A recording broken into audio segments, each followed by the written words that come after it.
네, 여러분 이번에는 무한한 세포의 세계에 대해서 함께 나누어 보겠습니다. 여러분, 우리가 정말로 자세히 세포의 내부만 보게 돼도 우주 만물을 하나님께서 설계하셨다는 것을 분명하게 알 수 있습니다. 특별히 창세기 1장 1절은 태초에 하나님이 천지를 창조하시니라 라고 기록되어 있습니다.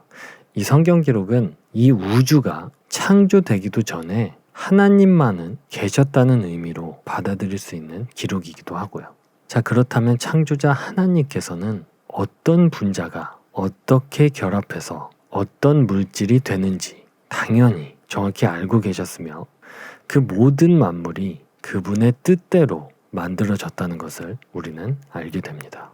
중요한 사실은 하나님께서 만드신 생물 창조에는 결코 실수가 없었고 시제품 또한 없었으며 잘못 만들어져서 2번 시도된 적도 없었다는 것입니다. 자, 그래서 이번에는 이 무한한 세포의 세계에 대해서 함께 나눠보겠습니다. 여러분, 이 세포를 구성하기 위해서는 실로 완벽히 정확한 정보와 정밀한 공간이 필요합니다. 대부분 우리가 잘 생각하지 않는 내용이지만 세포를 구성하는 물질의 종류는 엄청나게 다양합니다. 세포 내에는 특정 원자가 모여서 이루어진 분자 상태의 기계 장치가 존재하고 이러한 장치는 진화론의 가설처럼 우연히 만들어져서는 결코 특정 기능을 수행할 수가 없습니다. 절대 말이 안 돼요. 물리학 법칙이나 화학 법칙만으로는 생물이 이처럼 이 작은 공간에서 작동할 수 있도록 만들어질 수 없습니다. 자, 여러분, 우리 생각해 봅시다. 크기가 큰 전자제품에 많은 기능을 때려 넣는 것보다 크기가 아주 작은 전자제품에 많은 기능을 때려 넣는 것이 훨씬 더 하이테크라는 것은 명백한 사실이잖아요. 그렇죠? 그래서 불과 20년 전만 해도 우리의 이 한 손에 들어오는 이 작은 전자제품 하나로 전화는 기본이고 고화질 영상통화, 또 영화, 드라마, 게임, 고화소 카메라, 캠코더 기능을 심지어 전 세계 거의 모든 곳에서 무선으로 사용하고 공유할 수 있다는 것을 상상이나 했겠습니까? 그만큼 인간의 기술력 또한 많이 발전한 것은 사실입니다. 여러분, 어떤 것이든 같은 기능이면 작게 만드는 것이 더 어렵습니다. 이것을 예전에는 마이크로 기술이라고 했었는데 마이크로도 이제는 크다고 이제는 더 작은 나노 기술에 주력하고 있습니다. 자, 어쨌든 여러분, 결코 작다고 쉽고 단순하지 않다는 것을 아시겠죠? 자, 과학적으로 보나 수학적으로 보나 생명체를 구성하는 물질이나 성분이 많으면 많을수록 이 정교한 세포가 저절로 우연히 만들어질 가능성은 더욱 낮아진다는 것은 분명한 사실이라는 것입니다. 실제로 밝혀진 생물의 구성 요소는 너무너무 많아서 이 생물은 자연의 법칙을 초월하는 절대자가 설계해서 창조했다는 것 외에는 다른 가능성을 생각할 수가 없습니다. 실제로 자연적으로는 생명체의 존재를 명확히 설명할 수 없기도 하고요. 반드시 초자연적인 그 어떤 지적인 어떤 존재를 통해서만 설명이 가능하다는 것이죠. 그러므로 세포에는 무한하신 하나님의 선하심과 무한하신 하나님의 결코 우리가 이해할 수 없는 그 큰 지혜가 가득 담겨 있고 이러한 세포가 모여서 생물체를 구성하고 있는 것입니다. 자, 서로 다른 유형의 이 정교하고 완벽한 세포는 서로 다른 기능을 수행합니다. 특별히 적혈구는 산소와 영양분을 세포에 배달해주는 역할을 하고 이산화탄소와 노폐물을 수거하기도 하며 버리는 역할을 하기도 합니다. 또한 식물세포는 땅속에서 흡수한 물과 태양빛을 에너지로 사용해서 더 많은 세포를 만들고 자신의 세포를 동물들에게 에너지원으로 제공해 줍니다. 자, 그리고 박테리아는 단일 세포로 된 생명체로서 유기물을 분해합니다. 세포는 현미경적 구조, 즉 엄청 작다는 것인데 그럼에도 불구하고 기능을 수행하는 데는 매우 정교하고 복잡한 기계장치라고 할 수 있습니다. 자, 가령 자동차와 같은 복잡한 장치를 만들기 위해서는 4단계의 지혜를 필요로 합니다. 첫 번째는 철이나 알루미늄 원석을 전자장비로 또는 석유를 플라스틱으로, 고무를 타이어로, 원유를 휘발유로 만들어야 하는 것처럼 원료를 적절한 크기, 모양, 구조로 가공해서 조립해야 합니다. 둘째, 이러한 부품을 서로 적절하게 조립할 수 있는 에너지를 공급해야 합니다.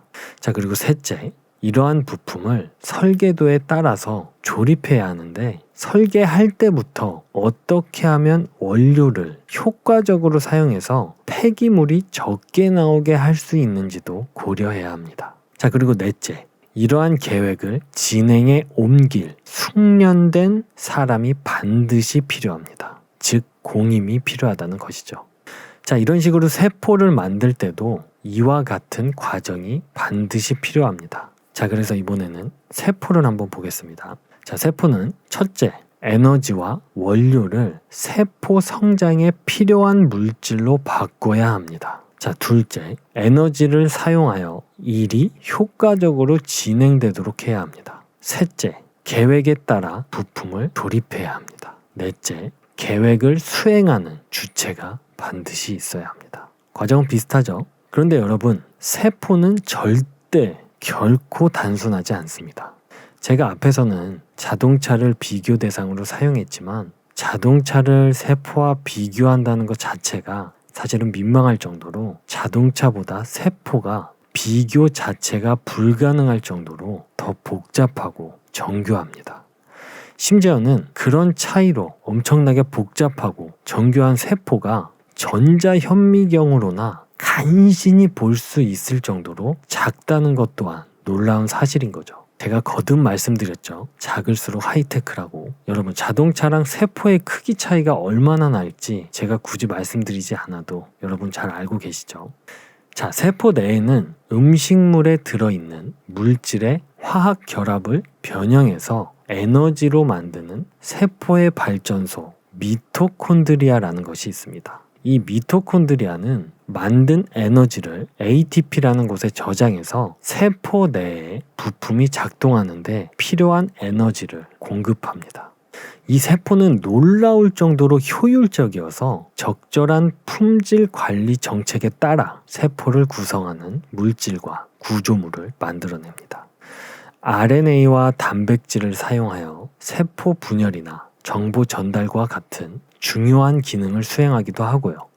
또한 DNA 내에 들어있는 정보를 RNA와 단백질 합성 도구를 사용하여 완벽히 적절한 시간에 완벽히 필요한 양만큼 정확하게 만들어냅니다.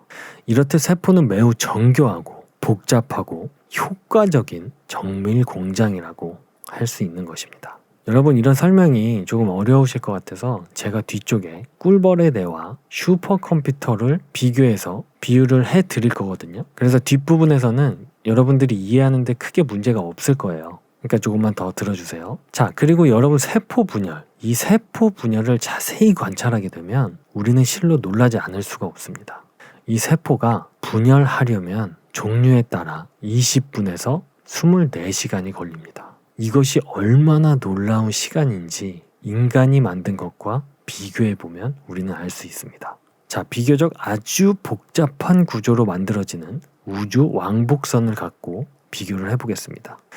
여러분, 완벽하게 작동하는 우주 왕복선을 인간의 힘으로는 결코 20분마다 한 개씩 만들 수 없거든요. 여러분, 만약에 그걸 해내는 사람이 있다면 저에게 꼭 연락을 주세요. 아마 그 사람이 신적인 존재가 될 수도 있을 거예요.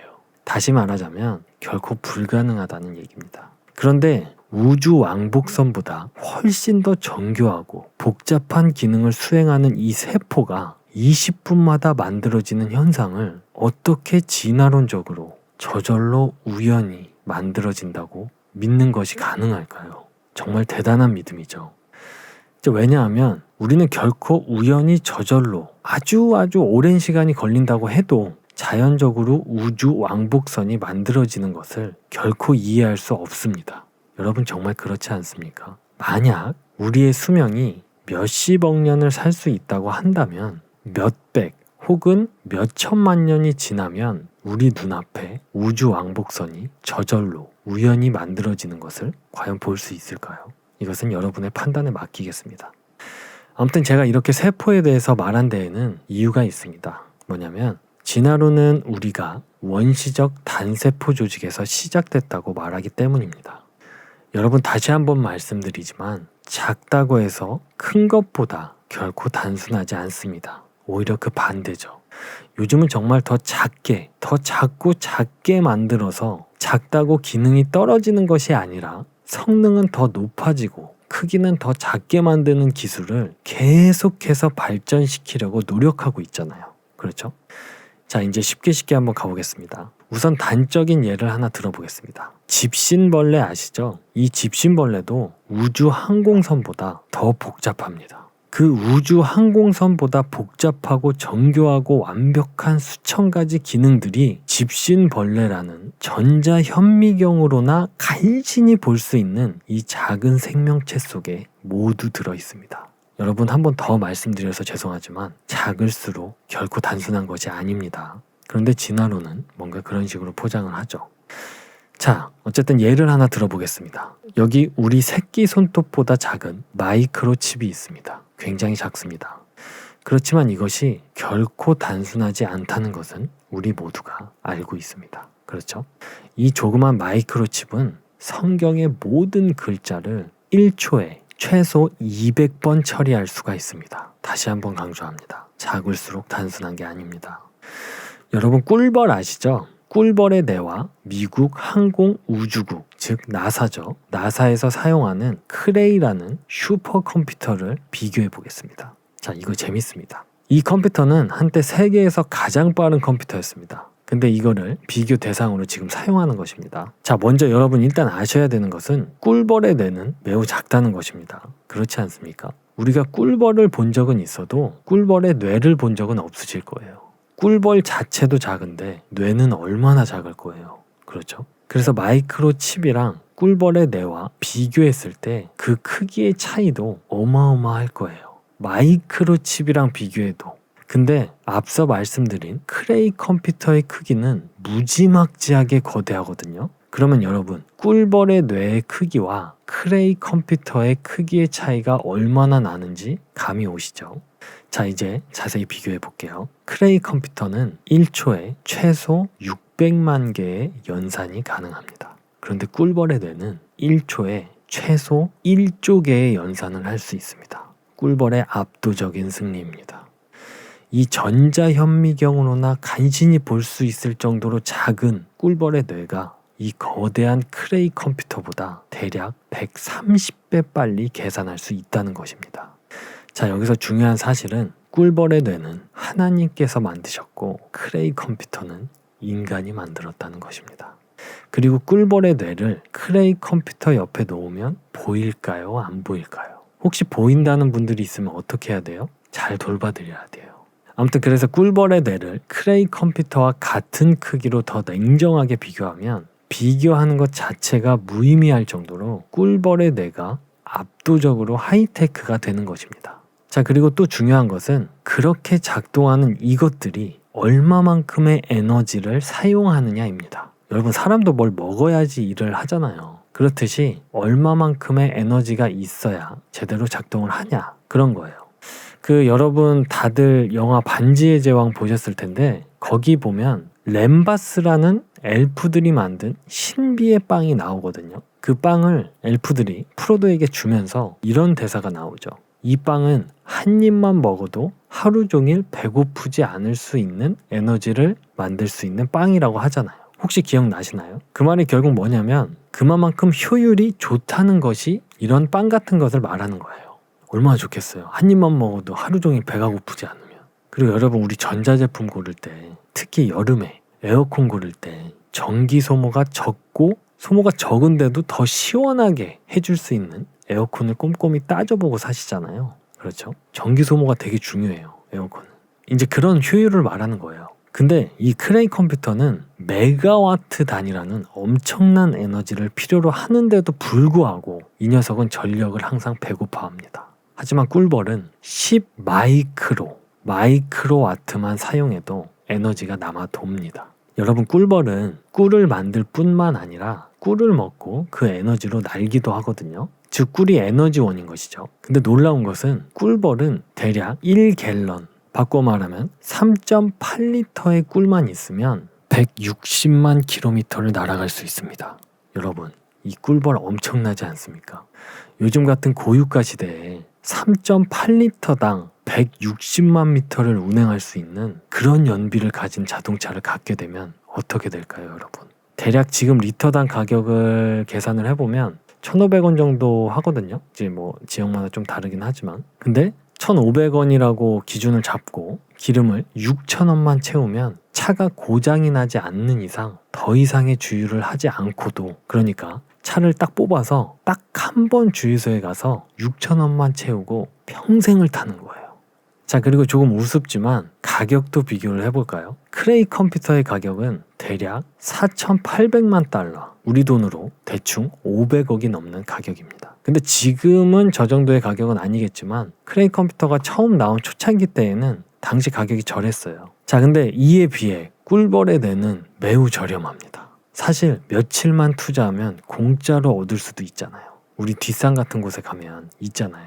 그쵸? 운 좋으면 집으로 그냥 자기가 알아서 들어올 때도 있어요. 저는 군대에서 벌을 많이 받는데 뭐 산이나 이런 데 가면은 무료로 얻을 수 있죠. 꿀벌의 뇌는. 자, 여기서도 꿀벌의 승리입니다. 자, 또 다른 비교를 해볼까요? 그런데 이번 비교는 굉장히 중요한 비교입니다. 바로 AS, 수리입니다. 리페어. 일단 나사의 이 크레이 컴퓨터가 고장나면 아마 큰 이슈거리가 될 것입니다. 뉴스에 나올지도 몰라요. 굉장히 중요한 장비잖아요. 그리고 수리비가 얼마나 들지, 심지어는 그 거대한 컴퓨터를 얼마나 오랜 시간 고쳐야 할지도 그 누구도 장담할 수가 없을 것입니다. 그런데 여러분, 누군가가 꿀벌의 뇌를 수술하는 거 혹시 보신 적 있으신가요? 없죠. 근데 왜 없을까요? 뭐 물론 그렇게 꿀벌을 소중하게 생각하는 사람이 없기 때문인 것은 사실이지만, 그럼에도 불구하고 굳이 따지면 꿀벌의 뇌는 자동 리페어 시스템이 장착되어 있습니다. 고장나면 자기가 알아서 찍 하고 자동으로 수리가 되는 거예요. 다시 말해서 AS 센터를 갈 필요가 없는 거죠. 자동으로 수리가 되니까요.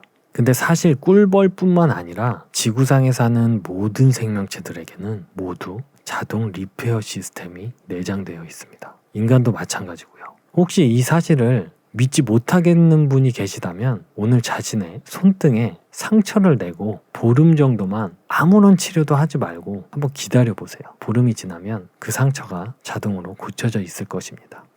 물론 이 리페어 시스템이 어느 정도 선을 넘어가면 처리를 못하는 경우도 있습니다만, 하지만 거의 대부분의 경미한 고장은 모두 자동으로 수리되는 시스템이 내장되어 있습니다. 여러분, 정말 이렇게 우리 인간들이 엄청난 예산과 엄청난 인력, 엄청난 기술력을 때려서 만든 우리가 지금 사용하는 컴퓨터도 이런 시스템이 내장되어 있으면 얼마나 좋을까요? 그렇잖아요. 갑자기 고장나면 자기가 알아서 찍하고 고쳐지고, 그러면 얼마나 좋아요. 여러분, 이것이 바로 하나님의 작품과 인간의 작품이 비교 자체가 불가능한 이유가 되는 것입니다.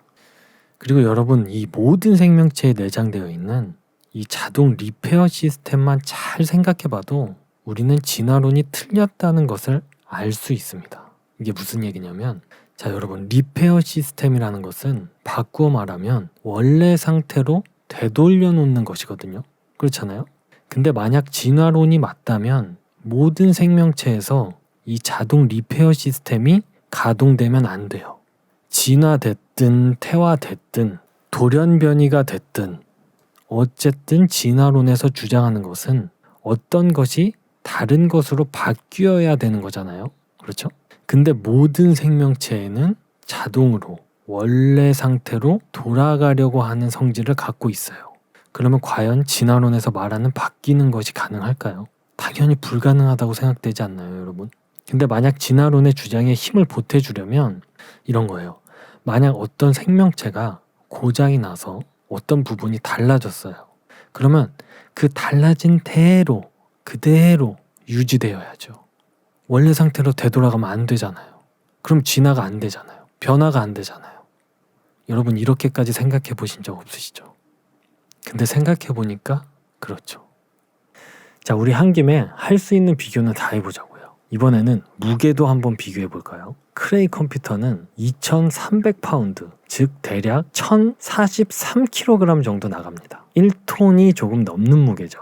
그러나 여러분, 꿀벌의 뇌의 무게는 얼마나 될까요? 여러분, 과연 꿀벌의 뇌의 무게를 측정할 수 있는 측정계가 있나 싶을 정도로 가볍다는 것은 아마 다들 이해하고 계실 거라고 알겠습니다. 자, 그럼 정리를 해보겠습니다. 크레이 컴퓨터는 꿀벌의 뇌에 비해 엄청 거대하고 느리고 전력도 엄청나게 필요로 하기 때문에 굉장히 비효율적이다. 그런데 여러분, 이 크레이 컴퓨터가 혼자 저절로 오랜 시간에 걸쳐서 자연적으로 우연히 만들어졌나요? 아니죠. 당연히 누군가가 이 컴퓨터를 설계하고 만들었겠죠. 이것은 모든 사람들이 인정할 것입니다. 그렇죠? 그런데 진화론자들이 이 크레이 슈퍼컴퓨터보다 비교할 수 없을 정도로 뛰어난 이 꿀벌, 바꿔 말해서 즉 꿀벌의 뇌는 저절로 우연히 생겨날 수 있다고 믿습니다. 실로 대단한 믿음이 아닐 수 없습니다. 저는 이런 진화론자들이 참 신기해요. 그리고 사실 그걸 본 적도 없는데 그렇게들 믿고들 계십니다. 그들의 이 믿음, 정말 엄청난 믿음 아닌가요? 자, 그리고 여러분, 심지어 인간의 뇌는 꿀벌의 뇌보다 훨씬 더 뛰어납니다. 사실 지구상에 존재하는 생명체 중에 가장 뛰어나죠, 인간이. 우리의 뇌는 영국에 존재하는 모든 도서관 전체보다 더 많은 정보를 저장할 수 있습니다. 정말 인간의 뇌는 놀라울 정도로 경이롭다는 거예요. 그리고 우리의 뇌는 전국의 전화망 전체보다 초당 더 많은 비트의 계산 능력을 가지고 있습니다. 한 뇌 전문 의사는 한 사람의 뇌가 한국의 전체 전기망보다 더 많은 연결망이 있음을 밝혀냈습니다.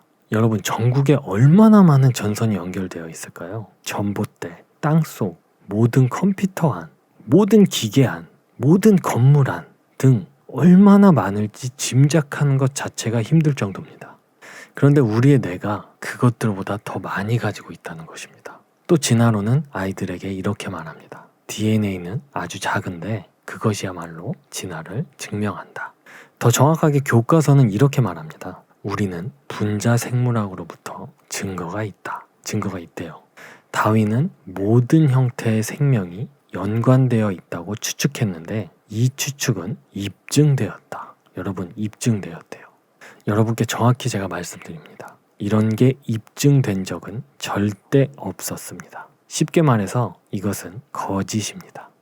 DNA에 관한 그 어떤 것도 진화론을 증명하는데 도움이 되는 것은 없었습니다. DNA는 디옥시리보핵산이라고 번역되는데 이것은 우주에서 가장 복잡한 분자입니다. 여러분, 우주에서 가장 복잡한 분자라고 합니다. 그 작은 DNA 분자들은 보통 사람들 몸속에 무려 50조 개가 들어있는데 그 각각의 세포에 46개의 그런 분자들이 들어있습니다. 그리고 세포 하나에는 염색체가 46개가 들어있습니다. 그런데 놀라운 사실은 그것들을 다 추출해낸다고 치면 그 크기가 대략 우리가 사용하는 숟가락 2스푼 정도가 됩니다. 크기가 그렇다는 거예요. 크기가. 여러분, 다시 말씀드리지만 작다고 단순한 게 아닙니다. 자, 보세요. 그런데 그 숟가락 2스푼 정도의 작은 크기의 세포를 DNA 줄기로 풀어내서 펼치면 한 사람의 DNA가 지구에서 달까지 50만 번 왕복할 수 있는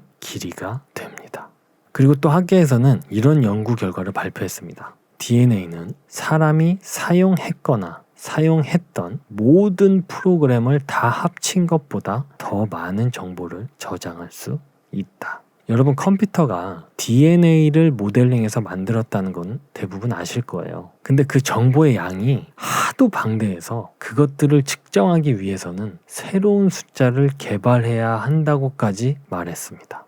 지금까지 살았던 모든 사람들이 했던 모든 말들이 대략 최소 5엑사바이트 정도로 계산이 된다고 하는데요. 그런데 우리의 염색체 안에 있는 DNA가 그보다 더 많은 정보를 저장한다는 것입니다. 이것이 얼마나 놀랍도록 복잡한지 아마 여러분의 DNA 속에서 발견한 암호를 적게 된다면 우리는 한반도만한 크기를 78번이나 적어 채우기에 충분할 만큼의 책이 나온다는 것을 알게 될 것입니다. 바로 이것이 하나님께서 우리를 만들기 위한 지시사항, 즉 설계도의 분량입니다. 이런 사실에서 저는 여러분이 각자 굉장히 특별한 사람이라고 분명하게 말씀드리고 싶습니다. 여러분을 만들려면 이렇게나 많은 설계 분량이 필요하니까요.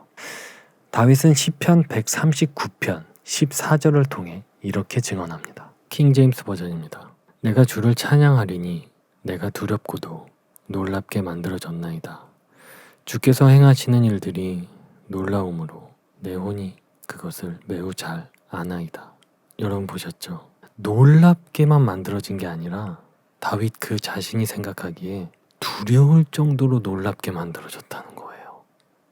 다윗에게는 전자현미경도 없었는데도 그는 그것을 이미 다 알고 있는 것 같지 않나요, 여러분? 그리고 여러분, 임신부터 출산까지 아기는 1분에 15,000개의 세포를 몸에 더한다는 것을 알고 계신가요? 아까 말씀드렸죠? 세포 하나가 우주선보다 훨씬 더 복잡하다고 했잖아요. 만약에 여러분에게 1분에 15,000개의 우주선을 생산하는 공장에 재료를 공급해야 하는 책임이 있다면 어떻게 될까요? 또 그에 이어서 거기에 필요한 나사와 볼트와 너트 등 그것들을 조립하는 데 필요한 그 모든 것이 다 있도록 확실히 하는 것이 여러분이 반드시 해야 될 일이라면 어떻게 될까요? 근데 또 이거를 1분 안에 다 해야 돼요. 여러분 어떻게 하시겠습니까? 여러분, 인간은 그 누구도 결코 이 일을 해낼 수 없습니다. 그렇다면 우리는 이 현상이 초자연적인 현상, 즉 이런 현상 자체가 기적이라고 생각하는 게 옳다는 것입니다. 여러분, 수학적으로 DNA 하나가 진화론의 주장대로 우연히 저절로 생길 확률은 10의 11만 9천승의 1로 계산되었습니다. 즉 결코 절대 불가능하다는 결과라는 것입니다. 여러분, 10에 11만 9천승이라는 숫자는 1을 하나 쓰고 0을 11만 9천 개를 붙여놓은 숫자입니다. 자, 이걸 이제 어떻게 생각하면 좀 감이 오시냐면, 여러분, 전체 가시우주의 지름이 10에 28승인치밖에 안 돼요. 근데 이런 것을 비교해 봤을 때 이것은 정말 상상하기도 힘든 큰 숫자입니다. 여러분, 이렇듯 DNA는 진화론을 아무것도 증명해주지 못합니다. 도리어 진화론의 주장을 훨씬 더 나빠지게 할 뿐입니다. 하지만 여러분, 진화론의 주장대로 생명체들이 갖고 있는 염색체의 수가 진화에 대해서 무언가를 의미한다고 한번 가정해 봅시다. 다시 말해서 100번, 1000번 양보해서 그것들이 진화했을 수 있다고 한번 믿어보는 거예요. 그러니까 여러분, 이제부터 제가 진화론자라고 생각하시면 되는 거예요. 자, 시작합니다. 페니실린에 2개의 염색체가 있다는 것을 제가 발견한 거예요. 염색체 숫자가 적잖아요. 당연히 염색체 숫자가 적으니까 상식적으로 생각을 해봤을 때 그것이 가장 오래전에 먼저 진화의 시작을 알리는 존재였다고 생각할 수 있겠죠. 그렇죠. 그리고 진화론에서 항상 최후의 무기로 사용하는 바로 시간, 긴 시간, 아주 긴 시간이라는 조미료를 이제 뿌려 봅시다. 그래서 수백만 년 동안 생명체들에게 진화가 돼서 염색체가 더 생겨난 거예요. 자, 그렇게 해서 염색체가 더 생겨서 더 복잡해졌다고 가정해보니 8개의 염색체를 가진 초파리가 진화되어 만들어졌다고 생각을 하게 됐어요. 그리고 또 긴 시간이 흘렀습니다. 그렇게 또 아주 천천히 오랜 시간 염색체를 더 진화시켜서 그 숫자가 12개로 늘어난 염색체를 가진 소나무와 지파리가 만들어졌다고 생각을 하게 된 거예요. 그런데 여러분, 염색체 숫자가 같은데 이상하게 둘은 너무나 다른 차이가 있죠. 그렇죠? 그냥 딱 보기에도 그런 식으로 보이죠. 자, 그리고 또 수백만 년 동안 염색체가 진화돼서 이제 14개의 염색체를 가진 콩이 되고, 거기서 더 생겨서 16개의 염색체를 가진 코알라가 만들어졌다고 생각을 한 거예요. 자, 그리고 더 시간이 지나서 그것들이 더 진화가 돼서 양배추와 옥수수가 된 거예요. 그리고 또 여러분, 수백만 년의 시간이 더 지났습니다. 마침내 똑같이 22개의 염색체를 가진 맛있는 수박과 두꺼비가 만들어졌다고 생각하게 됐어요. 그런데 이들 역시도 염색체 숫자가 같은데 이상하게 너무 다르죠. 자, 아무튼 그렇게 또 아주 긴 시간이 흘렀습니다. 드디어 우리 인간이 만들어졌어요.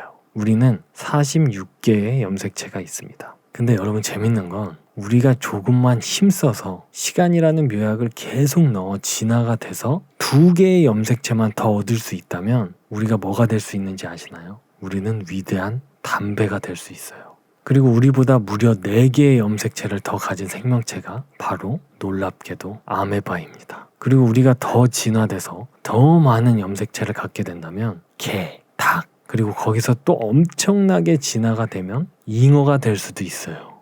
여러분, 이 잉어가요, 우리보다 염색체 수가 2배가 넘어요. 여러분, 더 긴 시간 달려봅시다. 별들의 날짜로 대략 35만 년이 지나면 우리는 양치식물이 될 수 있습니다. 근데 여러분, 이런 도표는 처음 보시죠? 정말 진화론적으로 봤을 때 정말 이해가 안 가는 도표 아닙니까? 근데 이게 사실입니다. 진짜 사실을 도표로 그린 것입니다. 실제로 생명체들의 염색체 숫자가 아무런 이유 없이 이런 식으로 되어 있어요. 제가 여러분께 이것을 보여드리는 이유는, 여러분 보세요. 진화론의 논리라면 뭔가 더해져야지 미등한 생물체가 고등한 생물체가 될 것 같은데, 그죠? 근데 전혀 그렇지가 않다는 사실 때문입니다. 그리고 이 표에 들어가 있지 않은 더 많은 생명체들이 있겠죠. 여러분, 시간이 되신다면 더 검색해보세요. 아마 검색하면 할수록 더 놀라실 것입니다.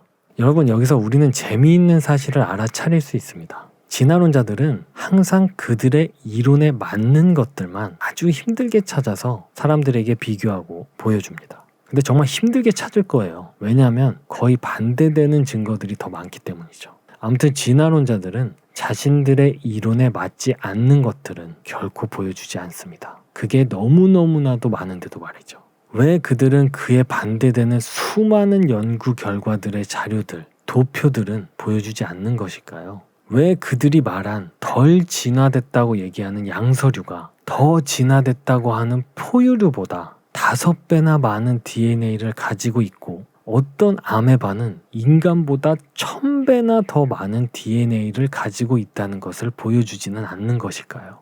도대체 왜 이런 사실은 숨기는 것일까요? 그것은 그들의 이론에 맞지 않기 때문이겠죠. 여러분, 우주 온 만물이 증거하고 있는 것이 창조인데, 진화를 조금이라도 우겨볼 수 있는 것들을 찾기 위해 진화론자들은 오늘도 노력하고 있을 것입니다. 여러분, 창조과학자들은 결코 증명을 하려는 것이 아닙니다. 어떻게 한낱 인간인 창조과학자가 우주 온 만물에 담긴 하나님의 전능함을 다 이해할 수 있겠습니까? 창조과학자들은 증명을 하려는 게 아니라 증거를 보여드릴 뿐입니다.